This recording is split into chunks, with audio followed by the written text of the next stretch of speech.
Hello, Nick I'm Banks. good. Hello. Hello, Adam Boabda. How are you today on day 1 million of the lockdown? Uh, your hot tub turned up. Oh, have you got your hot tub now, have you?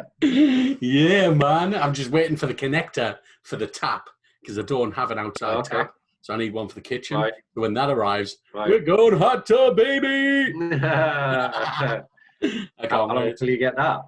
I think it comes tomorrow. Okay. Won't come Friday because it's bank holiday. So either tomorrow or Saturday. Bank holiday. Bank holiday, yeah. Oh, it's Easter, isn't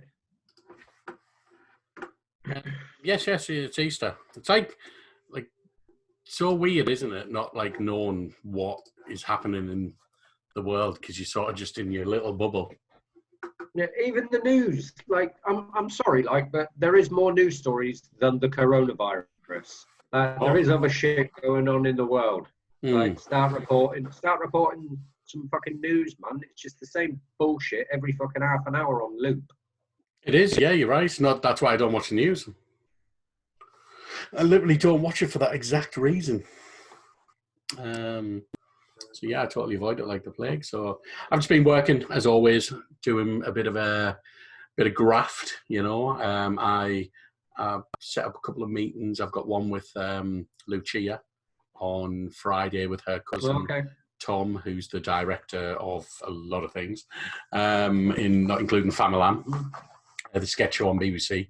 So I've got a meeting with them at 11 o'clock on Monday. I've got a meeting with a guy who is on the MASH Report. That TV show on BBC? It's like a comedy sketch thing. So a guy called Greg Johnson, I've got a meeting with him next week because we're going to hopefully be doing a short film together for the BFI, which is the British Film Institute. Okay. And they're going to fund like up to about 15 grand for us to do this comedy horror. And it's got werewolves in it. I must be the werewolf guy. Okay. Everyone sends me werewolf stuff.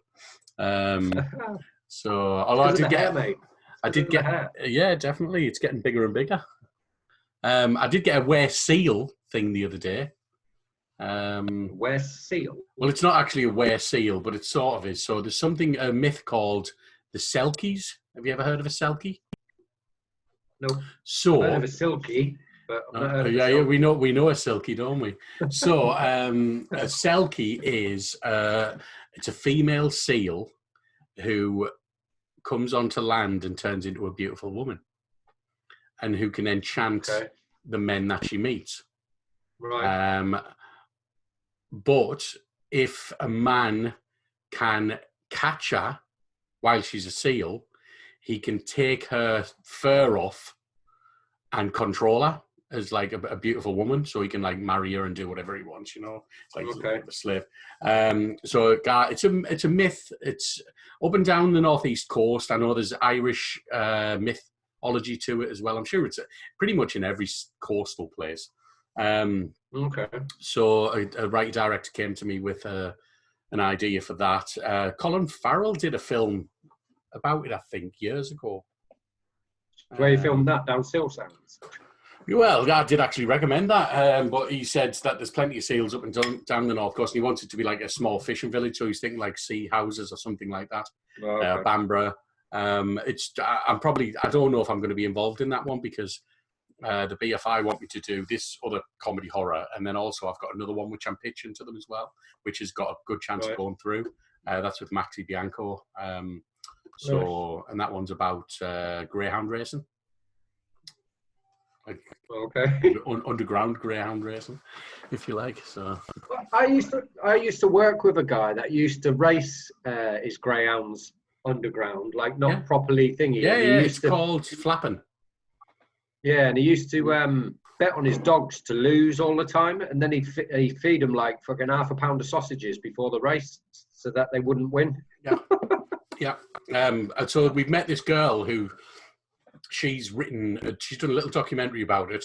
It's called Louise. She's from Middlesbrough, very working class background, but she's a brilliant writer. She got like a scholarship to a writing academy or university, whatever. She did MA, and she's written this thing about greyhounds because she was just brought up around greyhounds all of her life. Okay. Yeah, so just busy as always. You know, I had a good meeting with the Americans, which I think I mentioned. Nice. So we've had a meeting with the writer and director as well, and we're just working through all that. So tell you what, coming out of this, hopefully coming out of this lockdown, I'm going to be full on, like into production, and with a hot tub. and I'll have a hot tub. I'm not even going to have any time to get in the hot tub. Well, Haley will have a hot tub. Haley and Isaac will have a hot tub. I'll be doing the podcast from the hot tub. Moobs bouncing around, floating. It's gently glistening under the moonlight. And I'll just be bobbing around like a big fat whale. What they call those? Every now and again, you get back. What's those big animals called? What they called? Sea lions. Where they just lounge on the beach. Like I watched a very disturbing video of a sea lion trying. Seals. Yeah, I watched a very disturbing video the other day. Do you follow Nature is Metal on Instagram or anything? Nope. Get it followed, mate. Right, so it's full of mental nature videos, and there was one where this big sea lion was fucking a penguin. Whoa. Oh, mate, it was savage. And this poor penguin's just flapping around, and this sea lion's raping this penguin, man. Oh my God, it was one of the most horrible things. But honestly, you'll get lost in that. I ended up sitting for 45 minutes watching videos on Nature is Metal. And there was savage videos as well. Have you ever seen the video of the chimpanzee? Like the little baby chimp with the frog? No. The zoo. Mate, picks this frog up, looks at it, pops open its mouth, this frog's going, and then just sticks it over the end of his dick and starts wanking with his frog. God, that's horrific. That's absolutely horrific. Once it's done, it just throws it on the floor. This frog's all fucking dead and fucked up, like. You know what I mean? Nasty, man. Use fucking chip using a fucking frog as a. But seriously, like Nature is Metal is a brilliant, because there's so many amazing things on there, but also there's some really hard to watch shit, like, because you know nature is metal. You know, you've got like, especially with the stuff in the Serengeti and like with the lions and the hyenas, and they're just like picking off the young, and you're just like, oh, that's so sad. But at the end of the day, it's life. It used to be our lives up until 250,000 years ago. 250,000 years ago, until fucking we got locked down. Well, yeah, I suppose so. Really, you're right. You're totally right. That's how we got locked down. So, what's your week been like? Well, today I have sat in the sun, done pull-ups because I've got scaffolding outside the back of my house. So I've kind of got good. Like a prison. I kind of got like a prison gym. Nice. So, have the scaffolding doing pull-ups and stuff. What else? Not much really.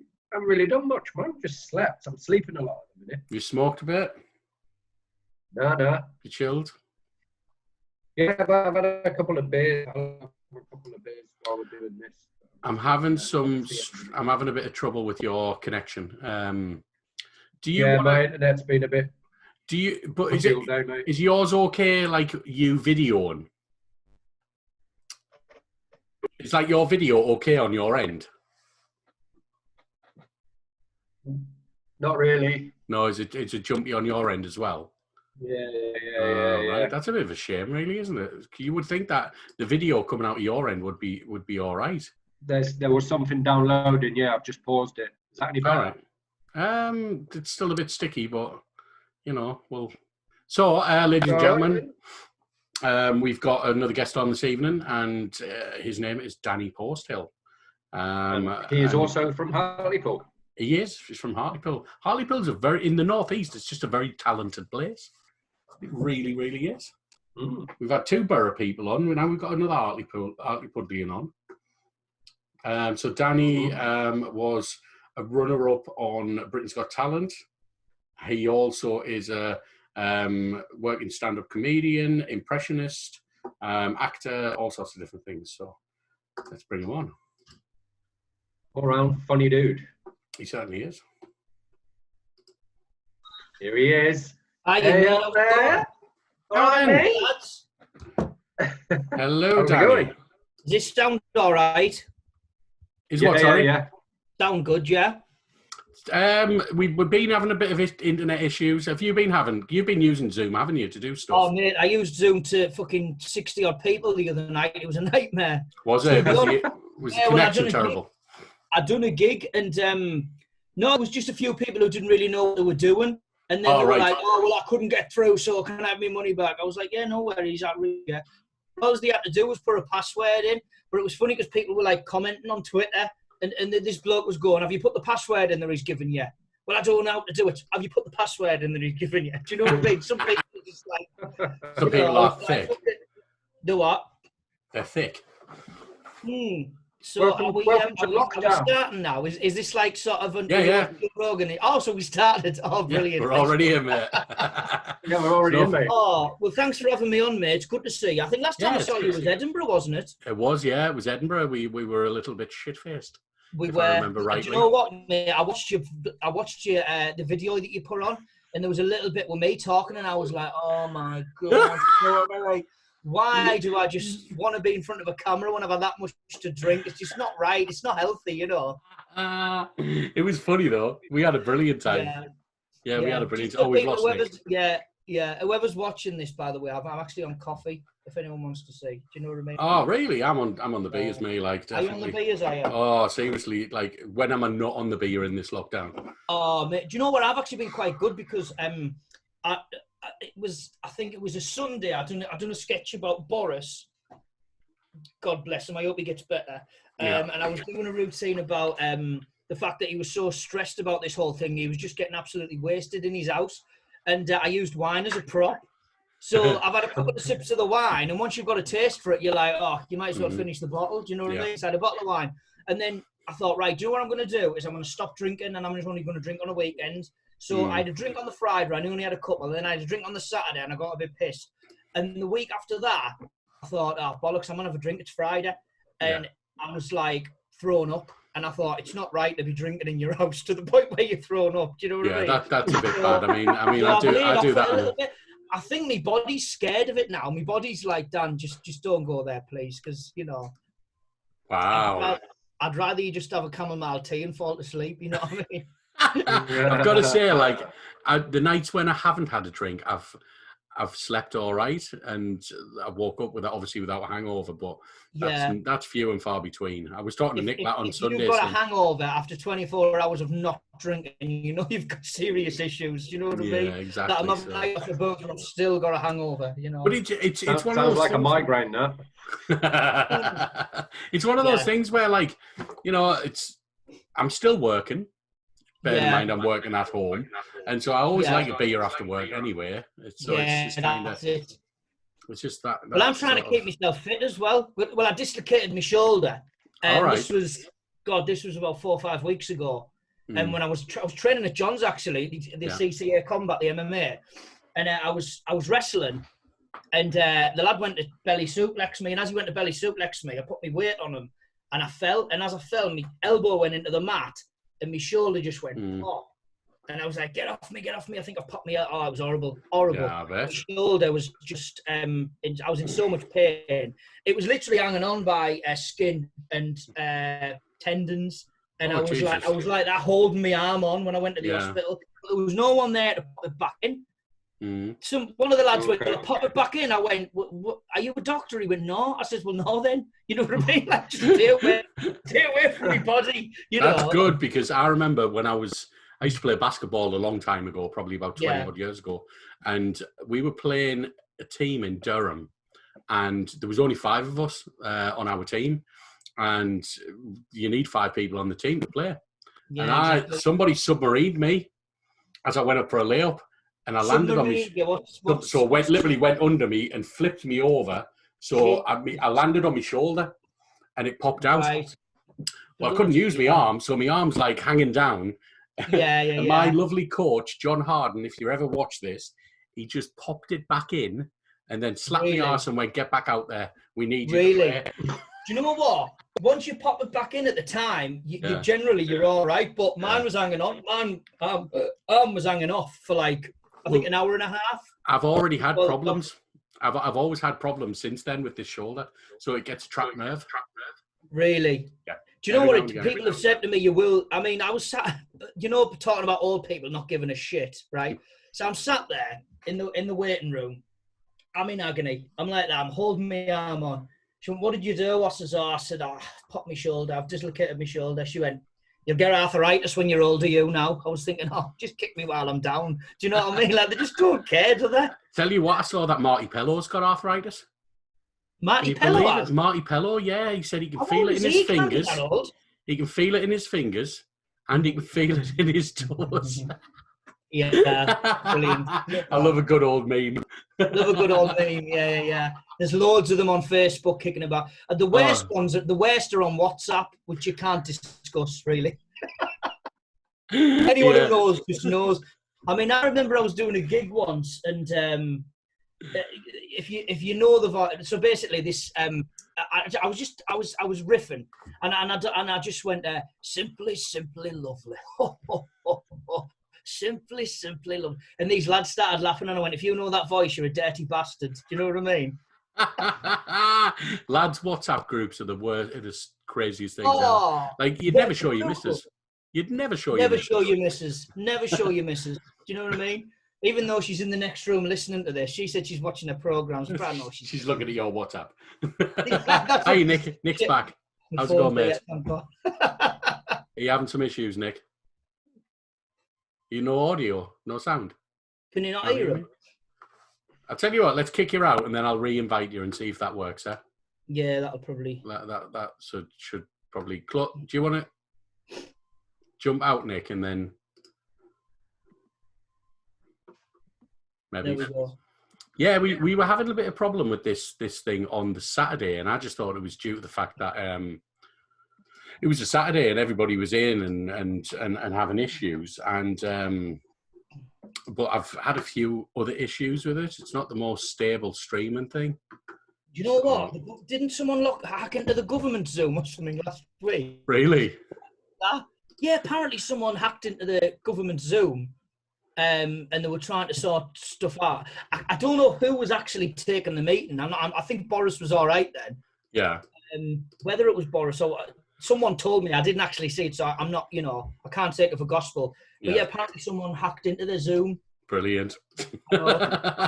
Could you imagine that? So you just Johnny sitting in your pants, and you want all you want to do is you want to talk to your mum and your nan on Zoom, and all of a sudden you're in 10 Downing Street.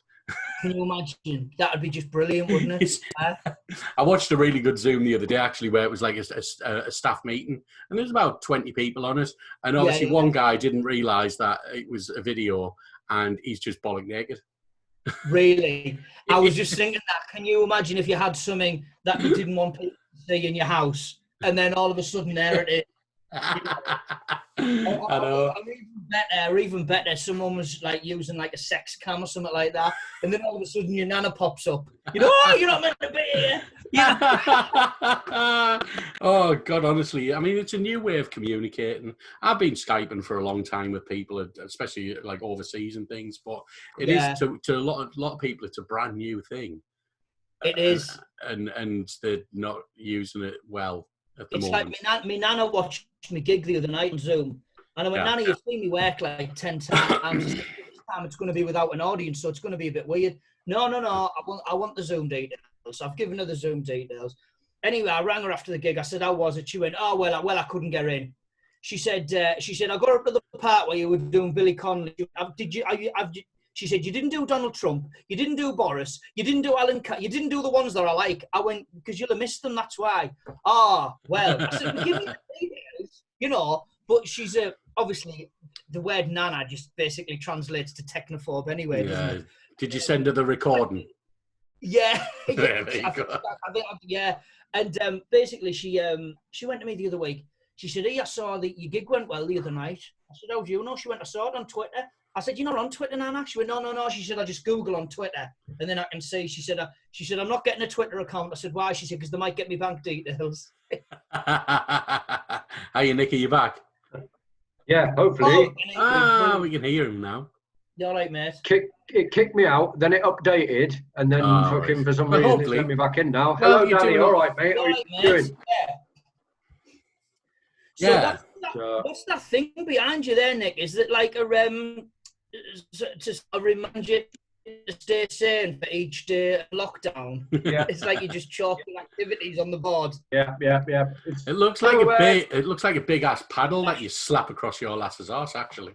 Yeah. Yeah. Maybe it Even the is. things you don't want people to see, that is very well disguised, isn't it? Yeah. Nick, just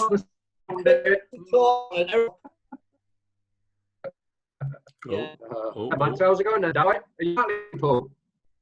Yeah, I'm in Hartlepool, mate. Yeah, it's actually, it hasn't been too bad because it's nice to actually be sleeping in my own bed for a bit. This is the longest I've ever slept in my own bed consecutively for since I was about I was 17, something like that. So for people who don't know Danny, you should know him. Do you want to tell us a little bit about yourself, Danny, so that our viewers, all three of them, will be able to stalk you on Facebook? Yeah. I'm Danny Porcelain, completionist. I'm not Dana White. For people who thought that, you know what I mean.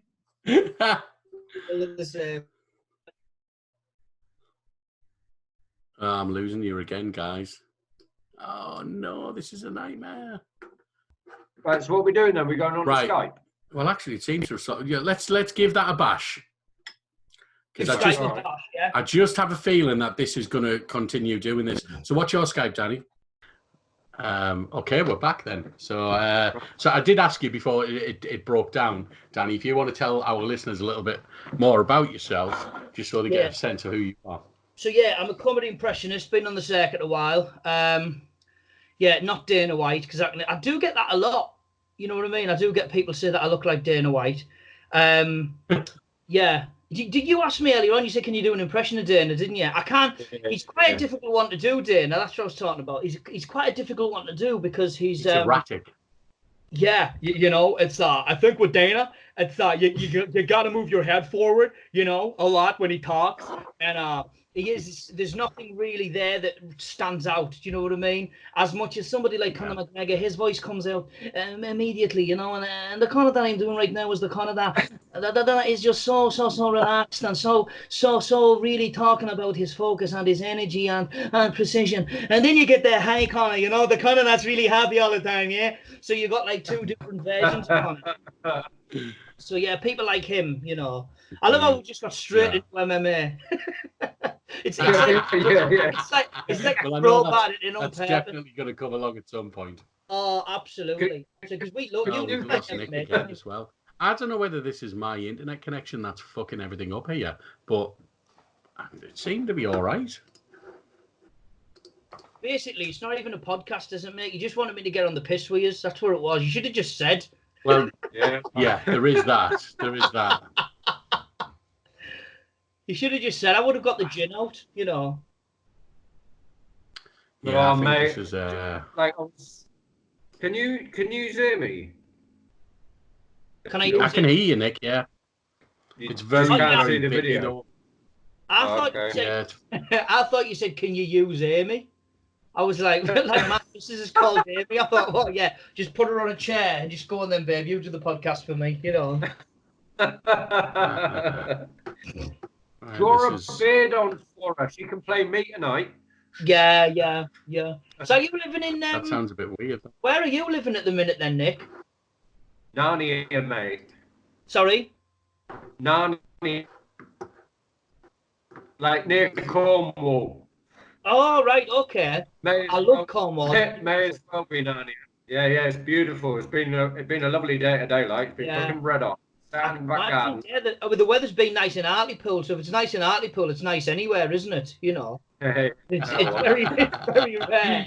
You are right there. You're certainly right there. Yeah. I'm again recording this, but it's just like now it's coming out properly at all. Like schedule it, you know, if it's if the sound's not, because I'd rather you have good sound quality. Do you know what I mean? I know. I just literally it's just Nick's not even on the screen.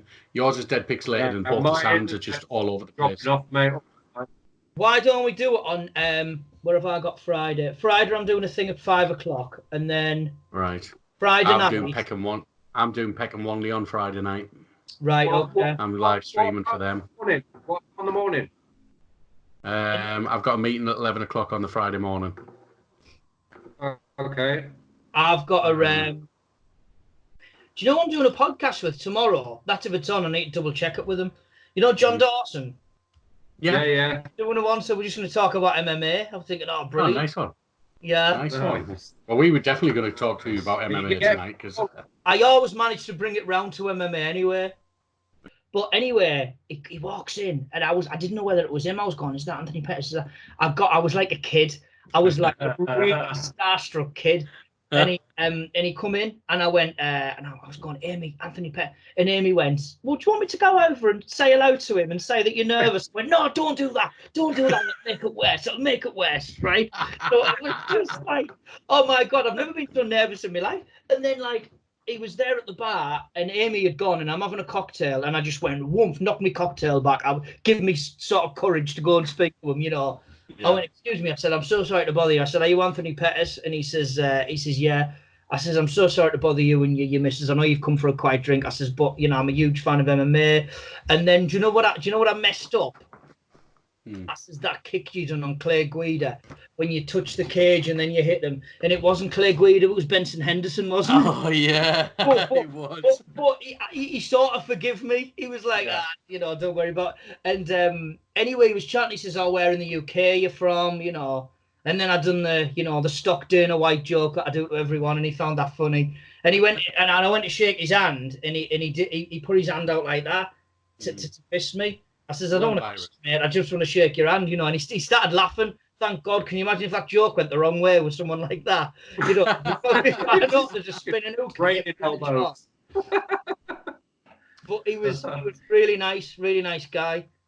So I've just read there that it's definitely held on tribal land, the Tachi Palace Casino Resort in California. Yeah. So, they've got around that whole stay-at-home order. So that's pretty cool. Dana's bringing more disease to the Native Americans because it didn't kill enough of them the first time round. Well, yeah. What a motherfucker. It's really weird because I recently we went to Vegas in January. We went to Grand Canyon, and there's actually they've got their own, like, it's like their own country, isn't it? They've got the reservations. Yeah. So then they've obviously got one in California as well, and that's how Dana's managed to get round the commission. There's apparently 700 different tribes with reservations. In the United States. Really? 700. Joe Rogan had a Native American representative on the other day, and she talked about like how many like 300 of them are not even recognized by the government. Do you know what, right? I was talking to my neighbours, like, with the distance thing, obviously, earlier on, and we were talking about, like, you know, at school, at history, I didn't used to listen. I just found it so boring. But if I was a history teacher now, I'd like, right, sit down, class.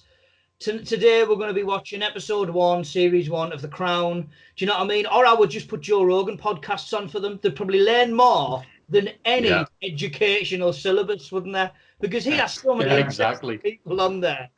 He does. He has amazing people on his podcast, and like geologists and bloody astronauts, and it's amazing the kind of people that he has on there. Yeah. It's fantastic. That's some crank on as well, though. That Alex Jones is a crank. I love Alex Jones. Did you see that? Do you know what? I only saw a little clip of it. There was him and Piers Morgan, right? And Piers Morgan was on about the gun control in America, and Alex Jones was in his face, and I'm going, whoa. Dana White needs to be in the middle of these two to split them up. It's a character. It was like a character, you know. It's how he makes his money. It's a character. It's not him. It's a character. Well, exactly. It's obviously playing on it. You know, you get people who hate him, you get people who love him, but that's what he wants. That's his job, I suppose. Exactly. Yeah. Exactly. You know. Man. But you know, have you noticed that when Joe Rogan, if you watch Joe Rogan's podcast, if he finds something shocking, he always goes "fuck." Like he uses the way he says, right? Well, Robbie Brown was round my house, right, once, and I had some Spaceys. I had some edibles, right? So I went, oh, we'll have one.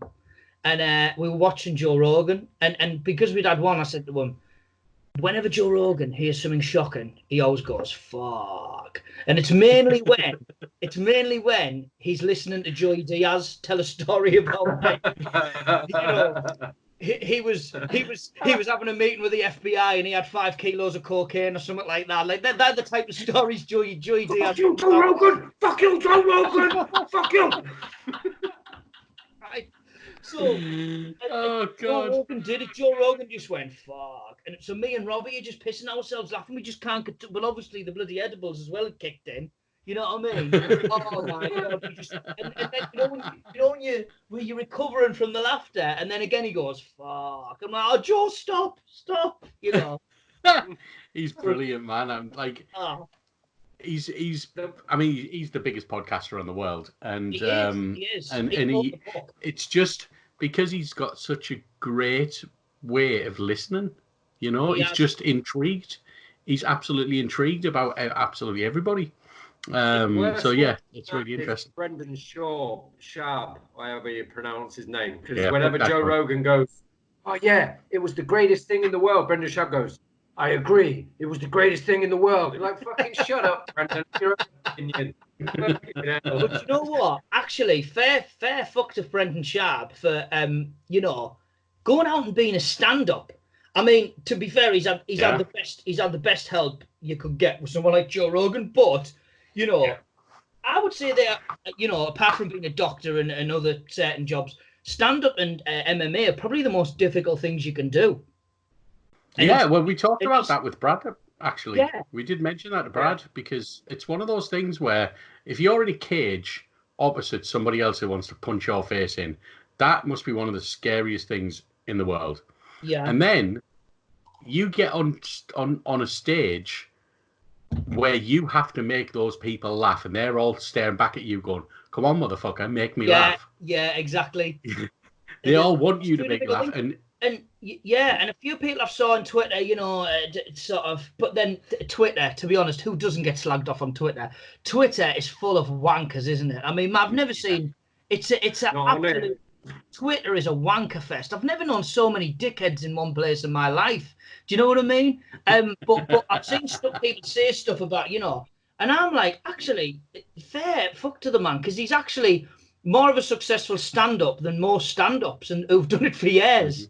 And I think, well, good for you, mate. You know, I mean, I wouldn't say anything otherwise to Brendan Sharp. Firstly, he's, you know, the only reason I use Twitter is for MMA Twitter. I love MMA Twitter. Yeah. And that's how I use it, mainly so I can get updates. Apart from that, I don't really do much on Twitter. Yeah. Unless I'm sharing my own stuff. My claim to fame is Ken Shamrock follows me on Twitter, and I've had a little bit of a liaise with him on via the inbox. And I said, basically what it was is we were going to Vegas, and I says to my missus, I went, can you just pretend you've hacked into my Twitter and message Ken Shamrock and say, you know, it's a birthday present for me fiance. He loves you. He's been a fan of you since I was, and I did. When I was a kid, I used to want to be Ken Shamrock so bad, you know. Like I remember, I was 16. I was 16 and I had a fight. Right, it was my first amateur fight, and I tried to grow. Remember them sideburns he had when he fought Tito? Yeah, I had them. But I tried to grow them, but I wasn't old enough to grow them. I was like, I think I was 15 actually, and I wasn't old enough to be fighting in this thing. If I'm honest with you, it was like, you know, there was no USADA in them days, you know. So literally, I had yeah. Sorry, digressing on this one. Have you seen Game Changers on Netflix? I haven't watched it. I've seen a lot of people. I know a lot of people who watched it. In fact, I was talking to 4 of my friends the other night who've watched it, who've all gone vegan. Do you know what? Right? I watched it, right, and it got to the point there was all these vegan athletes who might as well be on steroids the way they were going on. Like how much better they perform, and I actually wrote on Twitter and I says, do you know what? It's going to get to the point where USADA are going to be testing people, you know, if they've had meat or not, or if they've had dairy or not, or I mean, John Jones. And then a friend of mine, Brian Lacey, commented and he said, "Yeah, I've just got visions of John Jones testing positive for sweet potato fries." Do you know what I mean? Just driving around firing his gun in the air like a fucking. Honestly, yeah. The man needs a handler. Like, a stern word with him, like. You know what? John Jones has just gone. He's gone off the scale, hasn't he? It's so sad because.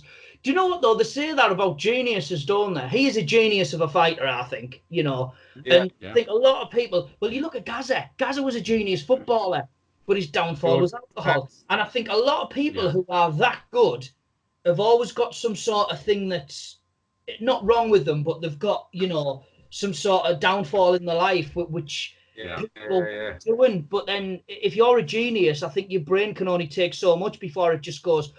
Do you know what? I just want to get fucked up. I think the thing with John Jones is he he needs a handler, he needs a babysitter, he's a danger to himself and to other people, and but he's such a hell of a fighter. But I still think Reyes beat him. Actually, that was a very, very close fight. It was very close very close fight. I would have hated in the rematch. Jones wins. Sorry, what was that? Sorry, mate? Say that again, Nick. I said the rematch. John Jones wins. He's uploaded everything now. He's fought him once. He'll do exactly what he did with Gustafsson. He knows what to do. But he might beat him in the rematch, but he definitely lost the fight. In my opinion. Did he? He did. Well, this just goes to show you would hate to be a judge in that fight. Well, I mean, yeah, absolutely. When I watched it, I actually did think, maybe by one round on split decision, I think he won it. You know what I mean? But anyway, what I was getting at, right? So I had the sideburns, and I just wanted to be Ken Shamrock so bad. So Amy was like, anyway, I didn't hear anything back. I was in Vegas, and I was sat there in Vegas in a bar going, Amy surprised me. Ken Shamrock's going to just randomly turn up, and she's got this lovely surprise for me, and it's going to be awesome, and I'm going to get to meet him. And anyway, I didn't end up meeting him. So it was only literally 3 weeks ago, 2 weeks, not 2 weeks ago it was. And I'm sat there, and I'm laid in bed, and I get a message on Twitter inbox, and I'm going, oh, Ken Shamrock. I was like, he said, oh, I'm so sorry for being so slow. I've been really busy, blah, blah, blah, blah. Hope you and your missus as well. He says, I actually live in Reno. He says, I'm not living in Vegas. He went, are you doing any shows in Reno? And I was like, fuck, he knows what I do. But I can. He knows what I do. So I replied, I said, look, I've never done any gigs in America, which I haven't. Thanks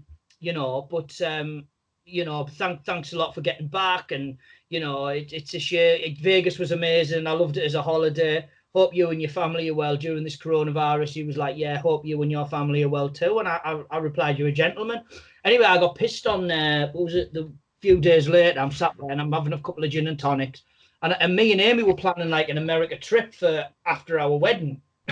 Because we want to go to a couple of different places around the States, because it's something we always wanted to do.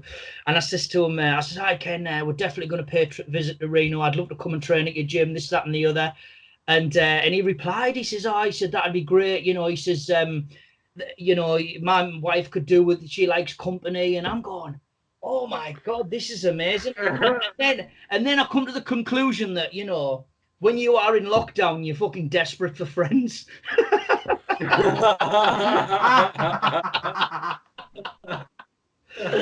Oh, don't do yourself down, Danny. Don't do yourself down. I thought, hang on, if you're Ken Shamrock, come on. You could just ring the Rock if you wanted to, if you're on lockdown. But no, he messaged a 33-year-old bald impressionist who he doesn't even know any of the voices of. Maybe Trump and Peter Griffin and Conor McGregor, possibly. Do you know what I mean? But no. I loved it. I loved it when he joined Twitter. It was because he only joined Twitter about a year ago, didn't he? Well, that's Ken Shamrock. He followed me on Twitter. Yeah. I was going, why? He thought he had to follow everybody on Twitter. And I'm not saying he didn't follow you on purpose. He did, but he was so naive on Twitter. It was hilarious, man. He became a meme. But it Really? but he's such a funny guy, man. He's absolutely mint. Well, do you know what? On his Twitter, he fucking replies to everybody. Like he has a go Yeah. at, and I feel like Ken just chill. I ignore trolls now. I just block them. I'm just like, do you know what? Because you get they wake you up. They get, but then they see him reply, so they must know that you can push his buttons and wind him up. Yeah, that's what it was. He was replying to everybody, and he was getting into Twitter wars. Yeah, he still does it now. Wasn't it Deontay, Sorry, say again, Nick. Wasn't it Deontay Wilder who got somebody tweeted him something, and he offered him out and went, "Well, I'll come down to wherever you are," or something. This bloke went, "Oh yeah, go on then," and sent him whatever gym he was at, and Deontay Wilder actually turned up. Really? It wasn't that Charlie Zelenoff, was it? No, I've seen that one. It was definitely another one. It might. Do you know who Charlie Zelenoff is? Tanny. He's the guy who offers boxers out, and he's like, I want to fight. And then basically what he does is he gets into a ring with them, and he just fucking goes full pelt. They're going to do some sparring, and he goes full pelt trying to knock them out. But then he gets destroyed. Deontay Wilder destroyed him. Is that the guy? Because I seen one guy who was he was just bullying everybody in some gym, and then he fought this guy. Is that him? He's Tall white guy, bald head, Charlie Zelenoff. Because he had a fight. Didn't Mike Tyson's son destroy him? That's the one. Yeah. And I saw that, and it got to the point where they ended up out the ring. And then he just into a fucking choke. And they ended up going like full MMA. I mean, when I used to train at John's, it used to get like that sometimes, with people. Really? It was like Fight Club. But then after everyone would shake each other's hands, even though you were elbowing each other in the face, and it was just like you broke the first rule of Fight Club straight away there, Danny. I know, I've just ruined it, haven't I? I did it the other day as well on a podcast. Oh no, I was talking. I'd done this. It was you do a commentary on a UFC fight. Yeah. It was for Joe Pitt, and there was a couple of lads, MMA fighters, and I was telling them about all that. But I mean, I remember if I was rolling with Dean Mallum, I don't know whether you know Dean Mallum. No. He's I'll give you an example of what he's like, right? I was just finished my paper round, and I'm walking home. It was over by Breton shops, and there's like that path by Breton School. And I'm walking back, and there's Dean. He's having a can of lager and that. I went, "Hey, Dean, how's it going?" He went, he said, "I'm going to jail tomorrow." I thought, "Oh, Christ, what have you done?" I said, "Why are you going to jail?" He went, "Well," he said, "I was in the Cotton Club a couple of months ago and I knocked somebody out." He said, "I knocked somebody out with a spinning hook kick." At least he knew what he did. Yeah, you knocked someone out with it. Mate, I'd do time for that. I'd be in prison for 6 months, right? And I'd be like, "Yeah, do you know what I'm in for?" Danny, so I am recording this, so let's just keep going until it totally fucks up. When did you know that you could do impressions? Because you just did a quick impression of somebody there. When was it that you knew? Who he is. He's not even famous. Yeah, I know, but it's the way that you put into it, and you change into somebody. Your mannerisms change. Yeah. And when was it that you started sort of getting that into your own head? When I was I think I was about 12 years of age, and I used to do John Motson because basically what it was is we used to play on FIFA, and that was the only voice that was on FIFA at the time. And Andy Gray, crunch and tackle. Andy Gray was just sort of the guy who occasionally butted in. He didn't say a lot, did he, on FIFA? But it was Motti that done, and that was the thing that I'd done, and then I'd done my teachers at school, and there was one. Me and you went to the same school, Danny. We went to the same secondary school. Did you? Breton, did you? Yes, mate. Nick was 100 years ahead of you. That's all. Yeah, I was like 7 years ahead of you. So. Ah, right, okay. Well, you remember Mr. Woodhead, don't you? Oh, Woodhead. Mr. Woodhead. Yeah. Well, he didn't. He said that he apparently he said he didn't want me in his class because he didn't want me to hear him speak. Yeah, the science teacher. Yeah, science teacher, yeah. And he had a ponytail when he was my science teacher. Yeah, he had a ponytail, and then he cut it off, I think, back end of my school career. But he just said, I don't want him in my class because he'll end up doing my voice. And but he had no choice because he had to teach bottom set, But,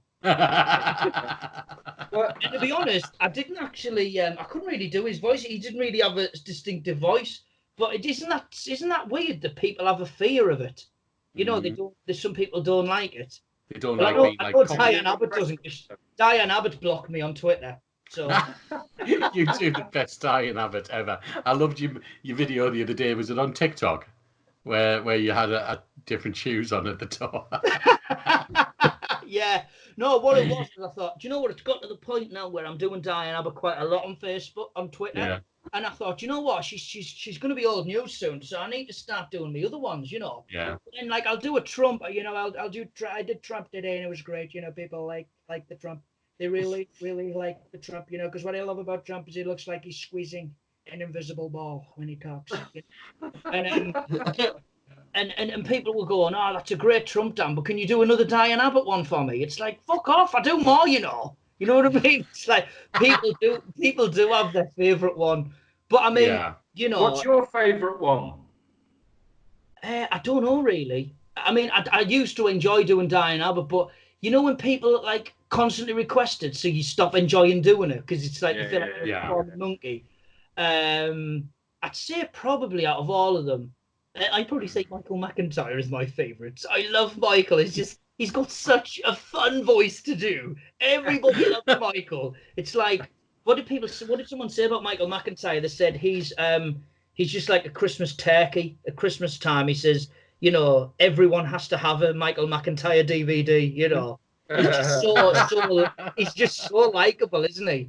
You know, he is. He really is. I wish I'd stuck at impression because I wanted to do impressions when I was a kid, and I used to be at the only one that I can still do. My Frank Spencer's pretty still on point. Yeah, and because you used to do the 50 Shades of Grey. Yeah. So I do 50 Shades of Grey, but as Frank Spencer. Yeah, go on then. Let's hear it. I don't know what I'm talking about, really. I don't. It's a little bit strange out here.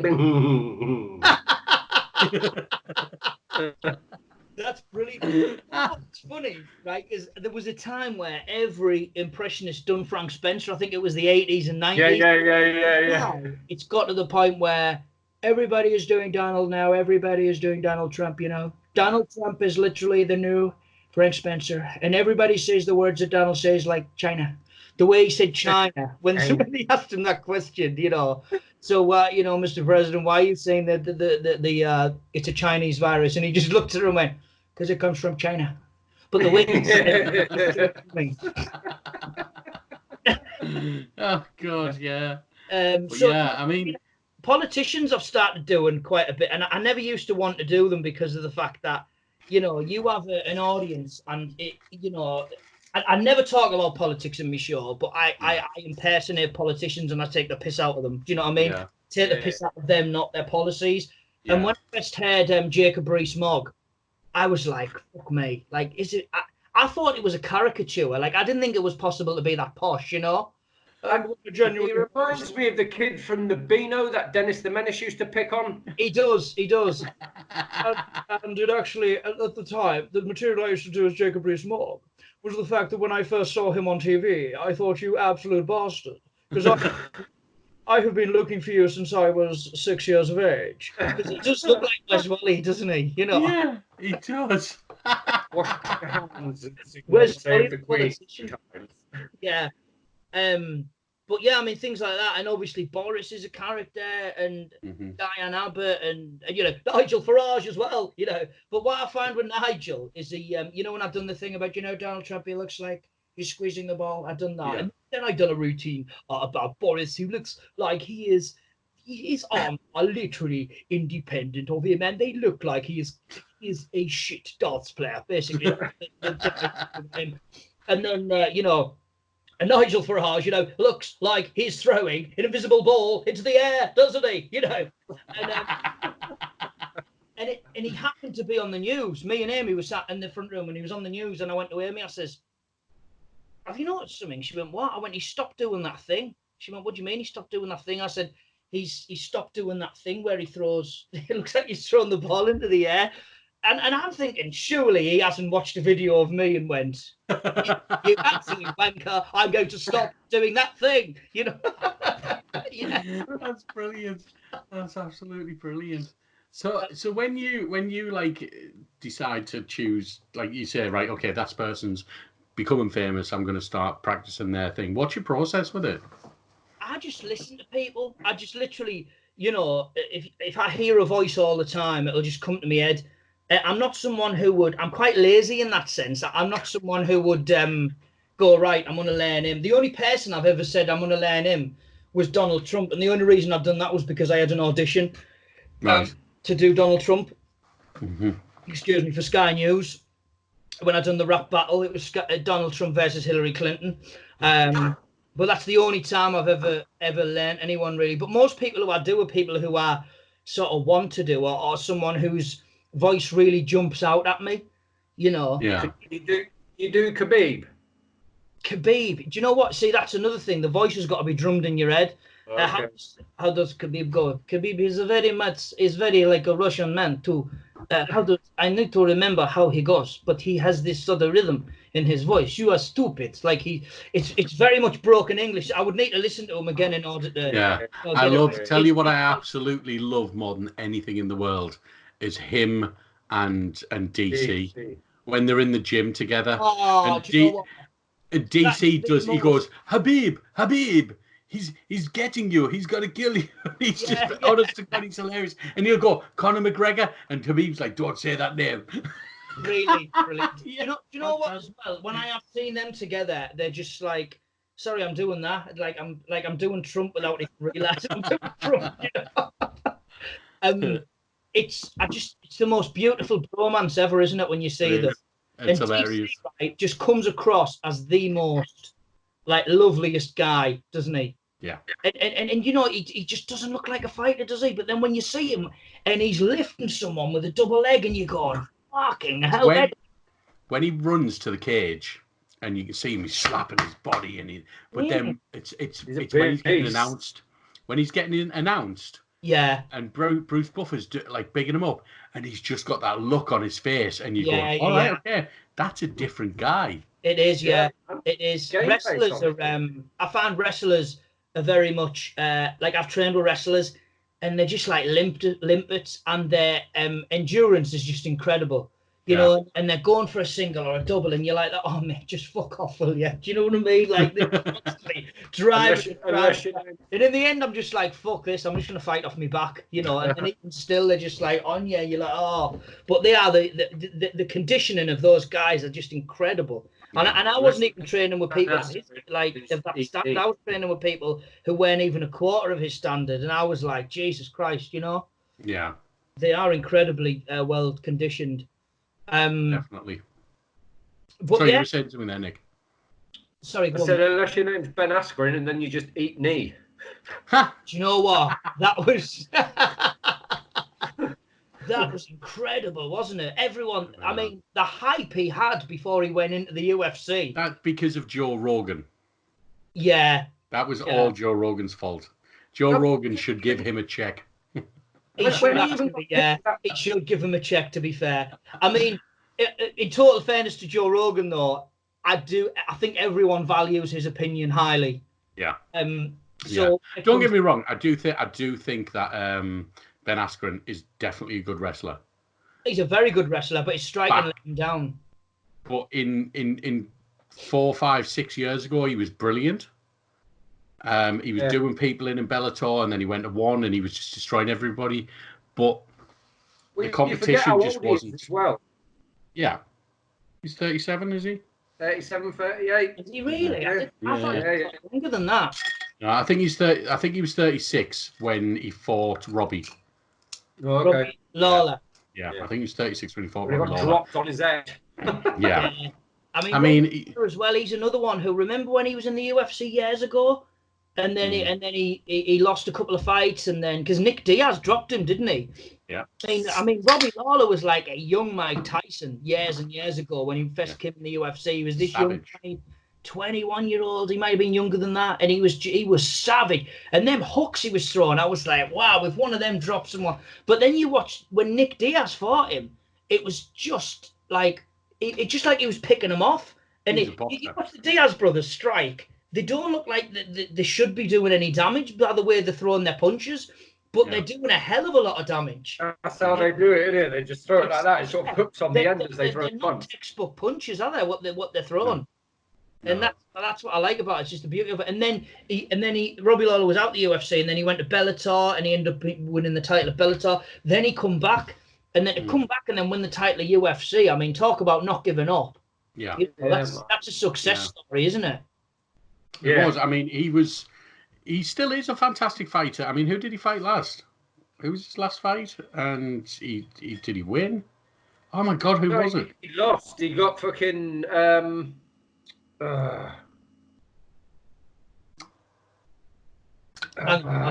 Sorry, no, he got destroyed by Colby, didn't he? Yeah. Destroyed by Colby. Yes, he did. Yeah. Yes, he did. Yeah, sorry, I made a mistake there. Then Usman beat Colby. Yeah. Colby, yeah. If the referee hadn't stopped it. Sorry. Colby was winning that on points.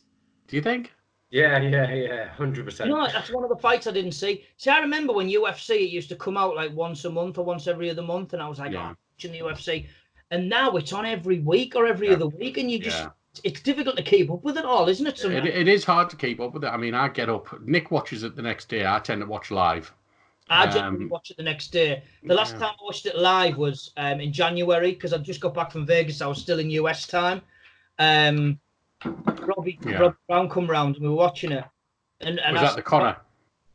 Conor against Cowboy. That was it. I mean, as I was watching the fight, I was like, what? This is just, I thought Cowboy would have put up a better fight than that. No, but this is the thing, right? Everybody like says about Conor, he's not this, he's not that, he's shit at this, he's shit at that. Look at the fucking fighters he's beat. Look at who he's beat. He has beaten top guys. He's beaten some top guys, you know. I mean, so if they have a rematch, then him and Khabib, who do you think will win? Khabib. I think Khabib will beat him again. I just think Khabib will get it done quicker if they go to a rematch next time as well, because there'll be none of this standing up and fighting with him. He'll just fucking go straight in, bring him to the ground, and then just let. The thing is, as well, with Khabib, the scary thing about him, and I think Joe Rogan said this, is, you know, he's literally, you know what he's going to do, but you just can't stop it. Yeah, you can't stop it. It's like watching a great white shark swimming underneath you, and you're like, it's 100% going to come and take my leg off. It's just going to get me, and I'm going to die. And that's what it's like if you're ever in a fight with Khabib. It's like, he's going to grab me legs and he's going to take me down. That's that, really. Do you know what? Conor actually wrote something on Twitter earlier on. Conor McGregor's left hand. What else did he say? He said Mirko Cro Cop's left leg. So. And he was going through all these different fighters, right? You know, what their trait was. And he said, Khabib, he's a man who just grabs somebody's leg and takes them down. What is that? I am the real fucking champ. Right, so he wrote that on his Twitter. My mate, right, do you know Lenny Sherman, comedian? Yeah, bud. Just commented and says, that guy on WhatsApp's cock. You know the guy who's basically, you know the bottle challenge? Yeah. And everyone was doing a spinning heel kick with a bottle and getting the top off. Yeah. This guy with his cock. So Lenny just comments. That guy from WhatsApp's cock. Like, it's just brilliant. He does, like, the things that come out of that man's mouth is just insane when you really look at it. But he also does back up his crack at the same time. And look, I mean, he got a beat down. That Mystic Mac thing that was coming, you know, it's just like, wow. I mean, because I've been doing a couple of sketches for The Hook. I've done. Oh, cool. We're doing episode 3. Well, I've done a routine as Boris, and it was basically him in bed. He was coughing at that, and he was licking the envelope, saying, "I'm going to be sending you a letter." And I thought, we can't do that sketch now because he's obviously ill. So he says, "Oh, can you do a Conor McGregor one? I quite like you, Conor McGregor." I went, "Yeah, all right then." And I says, "Well, what type of sketch do you want me to do?" And we were going through some ideas. And I recorded it today in my back garden, and I basically had Conor McGregor was literally outside, and he said everybody is inside because they are scared of the coronavirus, but I am outside and I am looking for the man. I am going to knock the man clean out, and I am going to get the man on the floor, and I am going to pour a bottle of my Proper 12 whiskey all over this man's head and say, "Who the fuck is this guy?" You know. I sent one of the lads. I sent the lad God. a sketch, and he went. He said, "Mate, brilliant." But because, like, obviously, I've got the bald head and that. He sometimes wears a flat cap, Connor, doesn't he? So I put the flat cap on and the shades and that to make it, because it's difficult to try. And you look at an impressionist show like John Culshaw, I've dressed up as them, and he looked exactly like them. I can't really, I don't have the luxury to do that. I mean, especially when I do Diane Abbott. I mean, fuck, I just don't wear anything. You know, that's. Animation would be a good one for you then. So if you did like a 30-second animation with one of your things, that would work well. That'd be for like cartoons. Yeah. Guy, Tommy Toho. Tommy, yeah. Really funny. Tommy's very, very funny. Really funny. And I mean, obviously, you've got to know MMA in order to get a lot of his stuff, but it's just brilliant. Yeah. You know, if you're because he comes and goes, and when he started back and he was doing the Patreon thing, and then what he would do is have Nate Diaz announce all of the Patreon subscribers at the end of it. Right. That was possibly the funniest thing like ever. Yeah. It's him doing Nate Diaz animated, just announcing these names, and then people would make the names harder because they knew that Nate Diaz was going to be announcing it. What's that absolutely called on Family Guy with the world's longest fucking last name? Cherry something. It's got about 20 letters in it. I can't even pronounce it. I have no idea. You know what, Nick? You know yourself, like when you do gigs, like have you done an awards night where that you've got to give so you'll do your set, you'll do your stand-up bit, and then you've got to give awards out at the end of the night. And I've done one of these, right, and it was for the Bridal Buyers Awards, and some of the names, because it was very multicultural. And I said, is this a prank? I was expecting Anton Deck to walk in. Because I was looking at some of the names and I'm going, you're going to have to tell me how to pronounce that one. You're going to have to tell me how to pronounce that one. And it got to the point where they told me how to pronounce 10, but there was about 20 of them. And I was thinking, shit, how am I going to remember how to pronounce each name? I mean, I was trying to phonetically spell them. But then when you're, the adrenaline's rushing and you've done your stuff and you're trying to, and I'm going, and then, but then the biggest laughs I was getting their names wrong.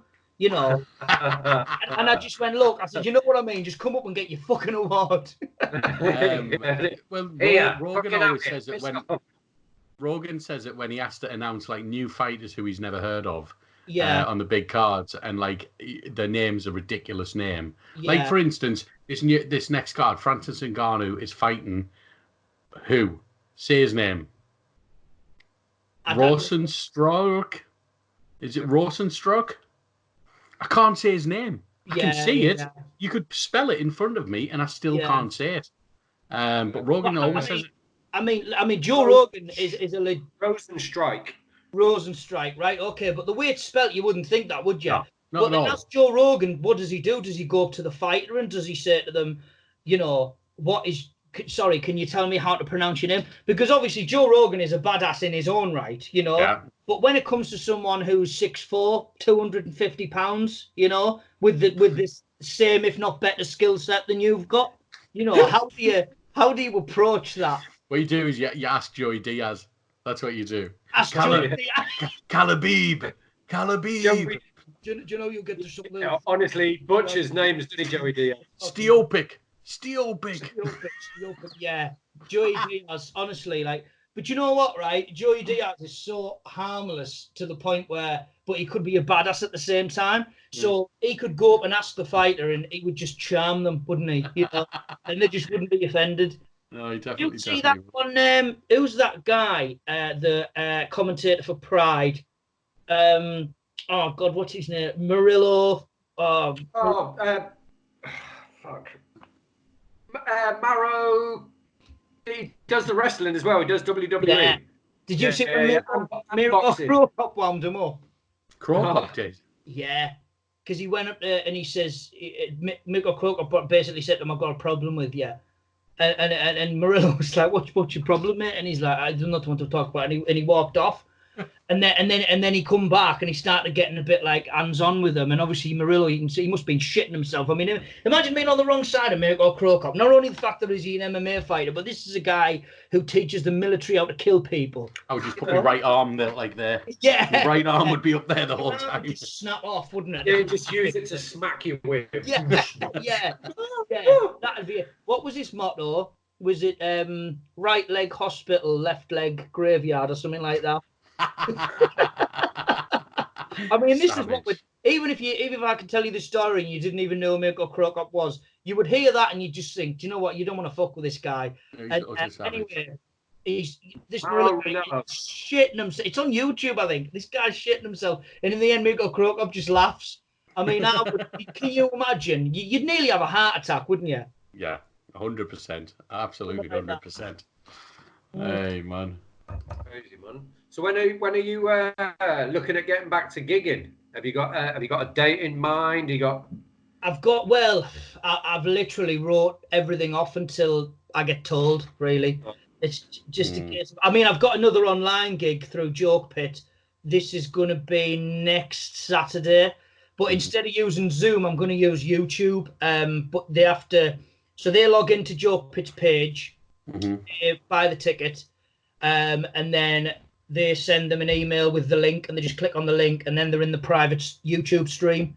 All right. Because otherwise, I could put it on Facebook, and then everybody sees it, and then you could ask people to donate. But then it's like, but what I'm going to do is I'm going to still do £7 a ticket like I did before, and I'm going to do half the money at the NHS. That's cool. I just think, well, I need to earn a living firstly, and then secondly, I thought, well, I'm still trying to give a little back.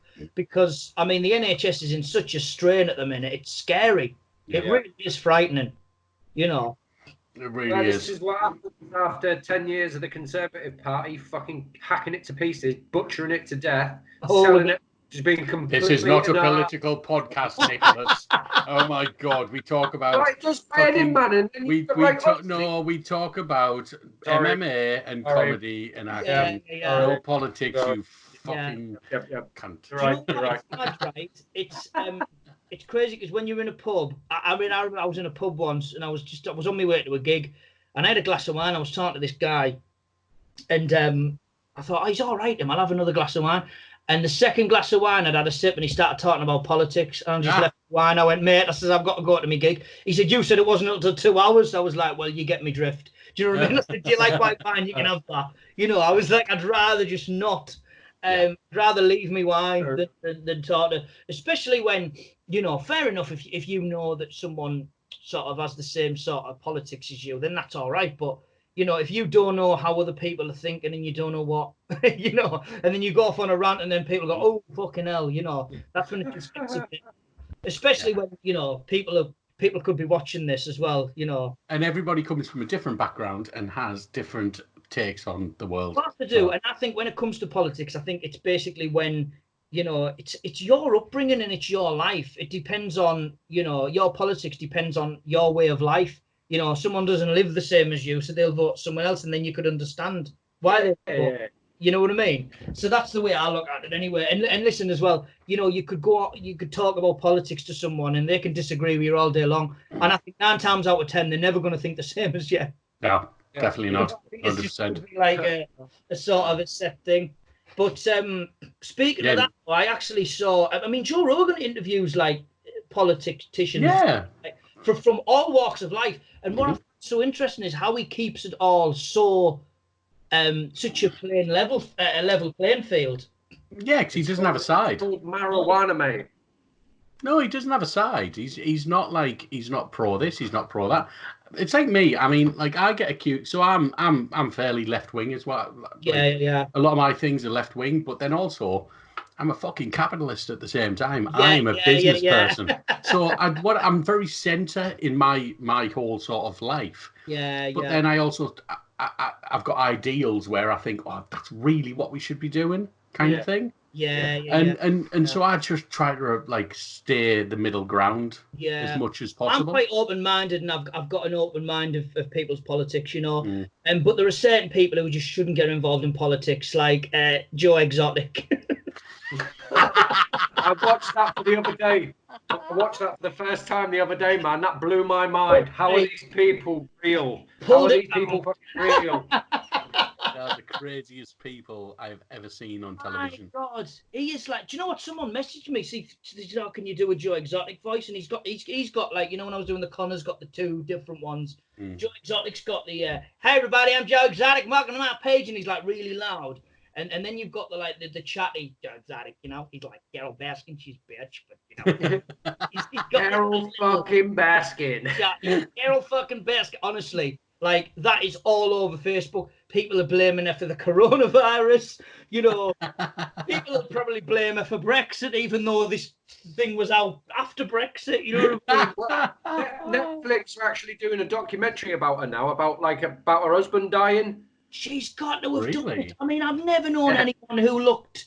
I mean, look, I can't. I'm not a lawyer or anything, but fuck me, it doesn't take a bloody site. It doesn't take, you know, someone who's got a degree in law to work out that she fucking killed her husband. Come on.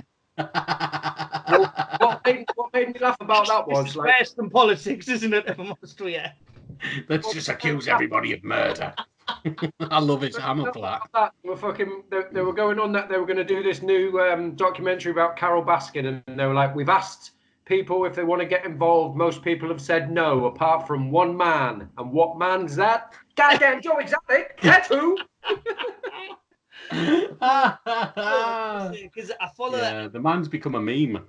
He has. It's just incredible. I mean, he's got his own. There's a fake Twitter page. It's got to be a fake Twitter page because he's in jail, isn't he? I follow this page called Phoenix Nights. Yeah. And I've had a bit of banter with, and there's a guy, and every word he writes on Twitter is just bang on Brian Potter. The things Brian Potter would say, you know. But I'd have a bit of banter with him, and I'd say, you know, Brian, is there any chance you can get me a gig in the Phoenix Club? Speak to Jerry. Speak to Jerry Sinclair, the compare. You know, he spells it as if Brian would say it, you know. And he retweeted something, a Joey Exotic tweet today, and it was, what did it say? It was something like, I ordered a pizza and I wanted pepperoni, and there was no pepperoni. I blame that bitch Carol Baskin. You know. Have you seen him on Louis Theroux? Yeah. Oh my God. But he was about he was talking about the Tigers. They were there with the Tigers. And what did he say to? What was Louis Theroux saying to him? So would you go in there with the Tigers? If I went in, what would happen? He'd just probably drag you around for about 6 hours, and then he'd kill you. He wouldn't kill you straight away. He'd just drag you around for 6 hours, you know. And Louis goes, so what would happen then if I was in there with the Tiger? He went, I'd probably shoot you. He went, would you shoot? He was like, you'd shoot me? He was like, yeah, I'd probably shoot you. Yeah, man. To save you. And he's like, why wouldn't you shoot the Tiger? He went, well, I'd just shoot you. And I was thinking, fucking hell, this man's mental. Yeah, man. That whole show, though, like that lass who got she had her arm bit off and then went to work the next day just so people weren't saying that the place was shit. Yeah, and he was paying them something ridiculous, wasn't he? Something like £100 a week or something. Yeah. But he give them a caravan. Yeah. There was that. The guy that made me laugh the most, though, was I turned around to our lass. I went, "Oh, he's my favourite character," and she goes, "These are real people." I was like, "Oh yeah, I keep forgetting they're real people." But it was that fucking guy that went, "Oh, I had no interest in tigers or anything like that." And then I seen this job on Craigslist, and I was like, "Do I want to go and play with tigers? God damn, I do."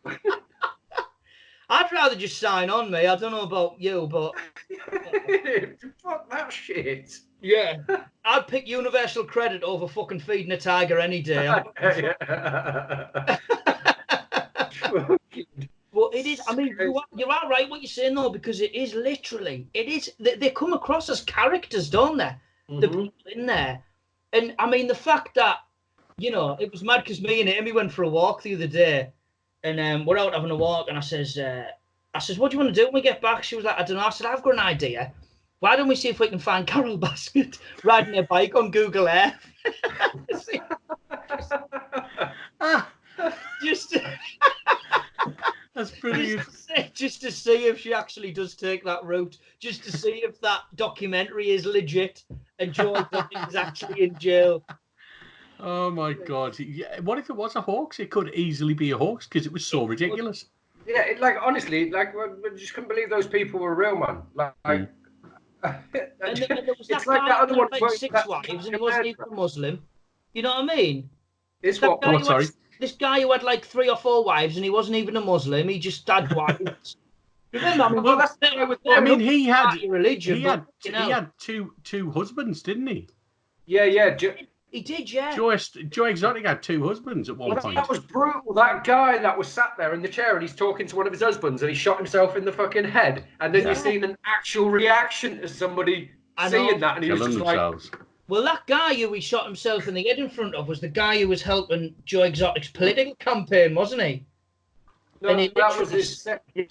Yeah. He was his campaign manager. Yeah. Yeah. I mean, I can was you just imagine? a But the student, guy and he said, asked me if I wanted to be he said, campaign manager, and I was like, yes, please. yeah, he was so desperate to be someone's campaign manager that when you've got Joe Exotic, who? Joe Exotic, and then he says, oh yeah, when I used to work in Walmart, I used to always come in every day for guns. And I was like, sell guns at the supermarket in America? This And is somebody would go in every day for them. Yeah, you went in every day for guns and you would just shoot like, oh God. I mean, I couldn't picture that.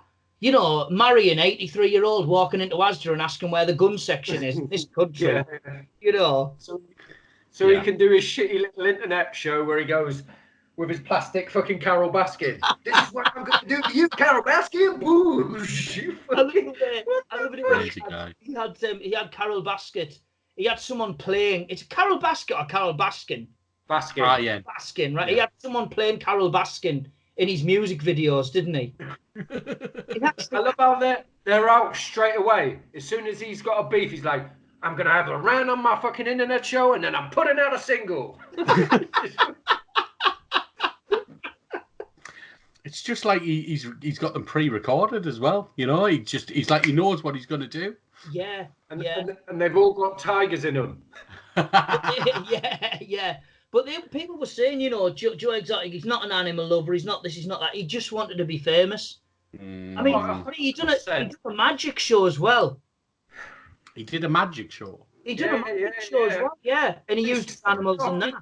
He started taking animals to schools for kids to see. Yeah. And then he thought, that's not enough. I'm going to add some magic into Now that. add some magic into this, that yeah. wasn't enough. Then he turned it into a full-blown concert. Fucking 3 Yeah. hours.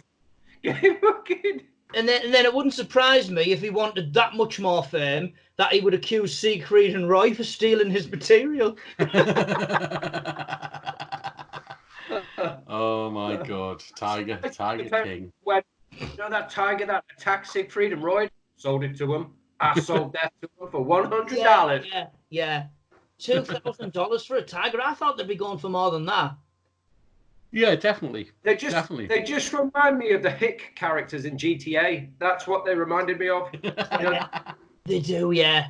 And the people who buy the tigers, I don't think were didn't have a mental health check before they did it.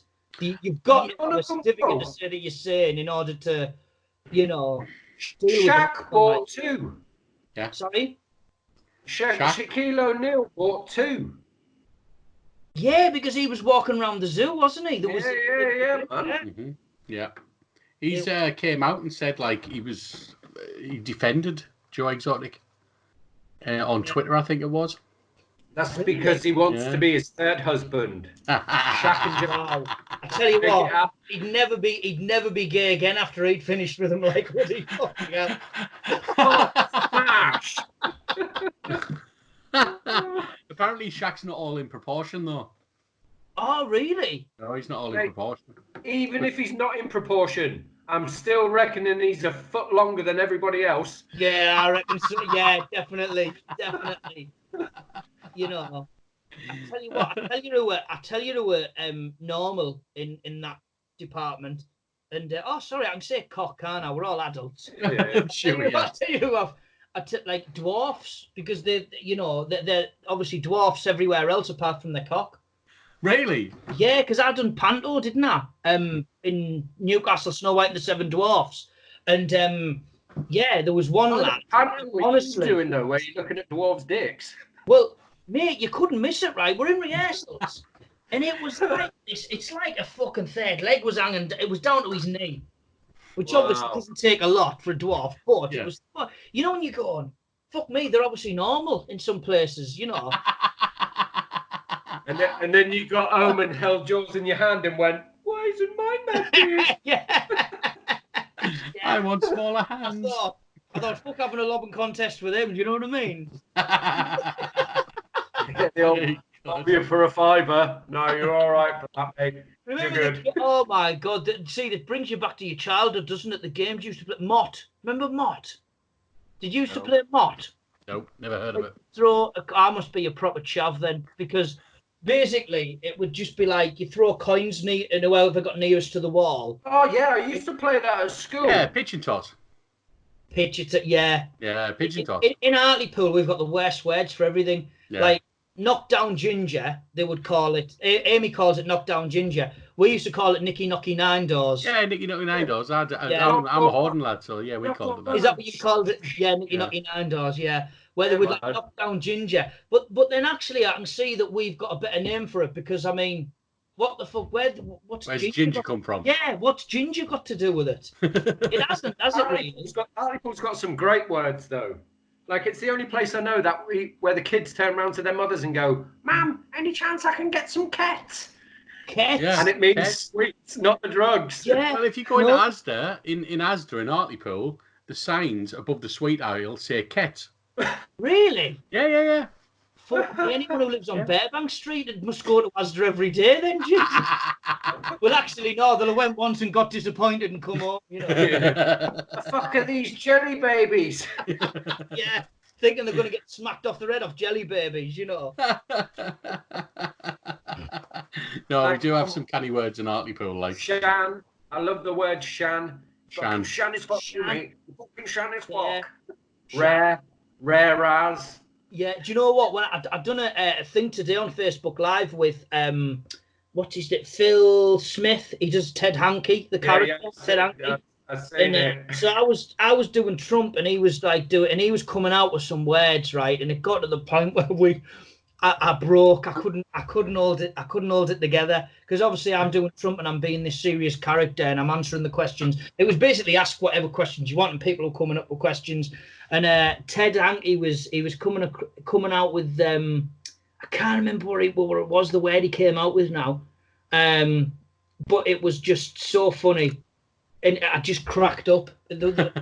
Well, he was talking about. I thought it was another word for fanny, and then we were coming out of loads of different words for fanny. And he come out with some absolute beauties, you know, stuff, the ones I haven't heard before. The Borat, and people from Hartlepool used to have the best words. I mean, there was one. I was sorry.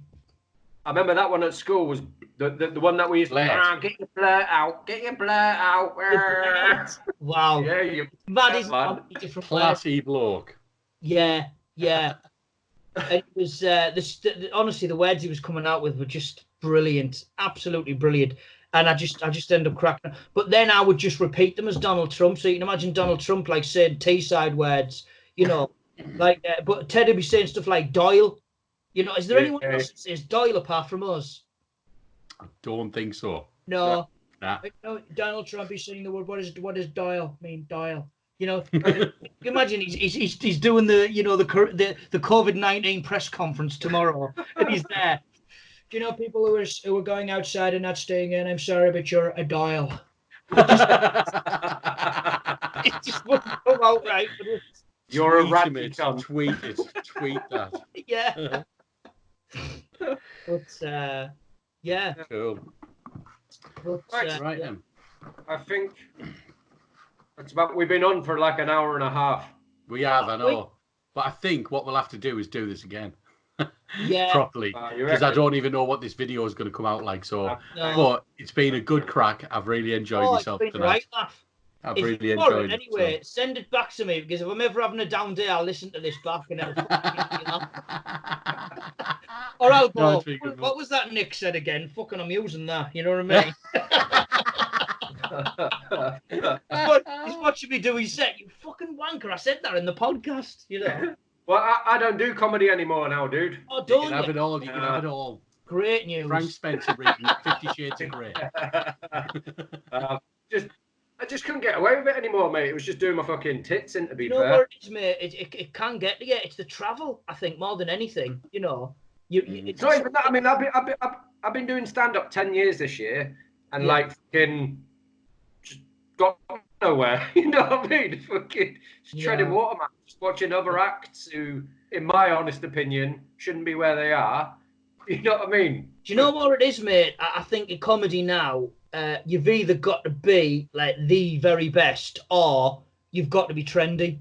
Yeah, you've got to offer something different. You've got to. I mean, the thing is, I see a lot of comics now. You know, they're managed by Off the Curb, and I'm going, you know, you wouldn't be able to follow a lot of people on the circuit. You know what I mean? They're just not. Yeah.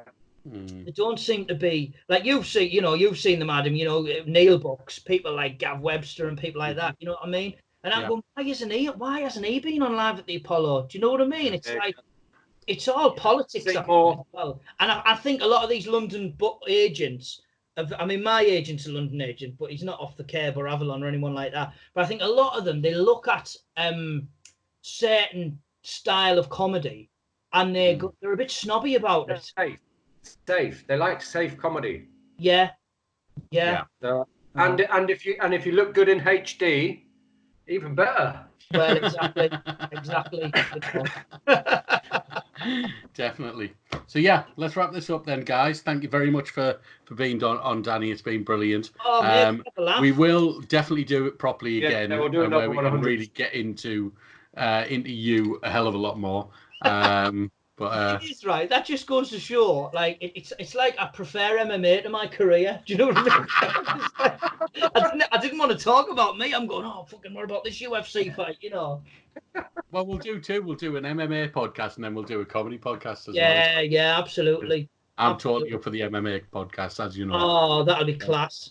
I'm awake every single weekend watching it all. So yeah, I'm totally missing it at the moment. It's killing me. I can't wait for the 18th. I will be watching it live. There's something to do. If you're up for it, since nobody's going to be going out, how about we do a live podcast, if we can, live, watching the fights? There you go. Let's work that out. That'll be a good one, yeah. As long as well, actually, nobody will be awake, so the internet will be working perfect. Exactly. Yeah. We could build a nice American audience anyway. Yeah, exactly. Yeah, exactly. Koshti, right. We'll catch you later, sir. Nice one. Thanks a lot, lad. I enjoyed that. All right. See you later. Fella. Bye. There's the awkward silence as he works out.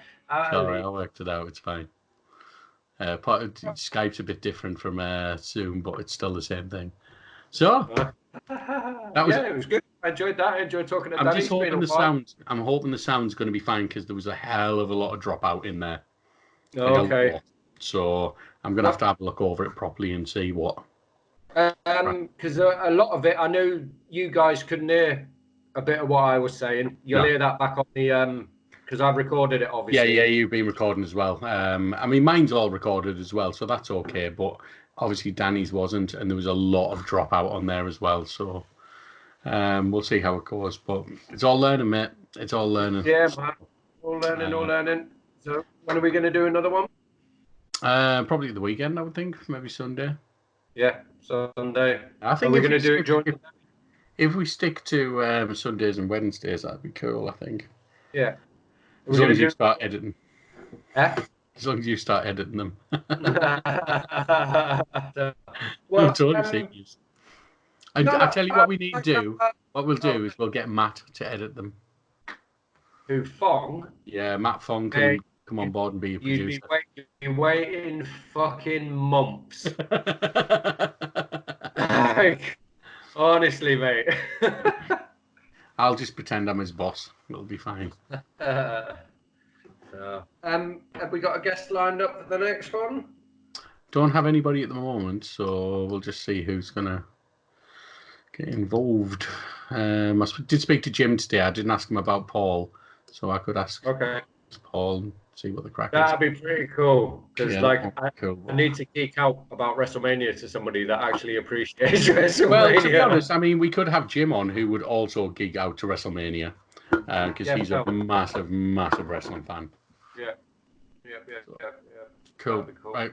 Okay, Right, Matt. All right, well, good night. Thank you very much for tuning in, everybody. If you want to subscribe to the Facebook page, it's Lockdown with Adam and Nick. And then you can also go onto YouTube and type in Adam Boabda and then I love how you type in Adam Boabda and everyone's like, how the fuck do you spell Boabda? Boubda. Hey! And then, he knows that shit. It's the rainbow one with Adam's face in the middle of it, and then just give subscribe. And and you can also find us on Anchor. Okay. On Anchor audio only. No, not on Spotify. As well, aren't we? Fuck, man, not on Spotify. Fuck me, I can't put us on everything. No, I thought it had popped up before that. I've listened to the first. I listened to the first couple podcasts on Spotify. I didn't listen to them on Anchor. Did I? Unless there's some kind of weird thing where Spotify and Anchor have a deal. So yeah, maybe. Okay, mate. I shall see you later. All right, dude. Right, catch you later. Have a good one. Enjoy your hot tub. Ah. See you later.